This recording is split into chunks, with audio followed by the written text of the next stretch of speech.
अहिल्यानगर जिल्ह्यात हवामान खात्याचा येलो अलर्ट। भारतीय हवामान विभागाने अहिल्यानगर जिल्ह्यासाठी 31 मार्च, 1 एप्रिल आणि 2 एप्रिल या 3 दिवसांसाठी येलो अलर्ट जाहीर केला आहे। जिल्ह्यात विजांच्या कडकडाटांसह वादळी वाऱ्यांची शक्यता वर्तवण्यात आली असून काही ठिकाणी हलक्या ते मध्यम स्वरूपाचा पाऊसही होण्याचा अंदाज आहे। त्यामुळे नागरिकांनी योग्य ती दक्षता घ्यावी असा इशारा हवामान खात्याने दिला आहे।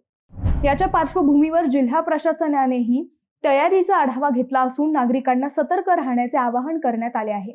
निवासी उपजिल्हाधिकारी तथा जिल्हा आपत्ती व्यवस्थापन प्राधिकरणाचे मुख्य कार्यकारी अधिकारी राजेंद्र कुमार पाटील यांनी या संदर्भात मार्गदर्शन केले आहे।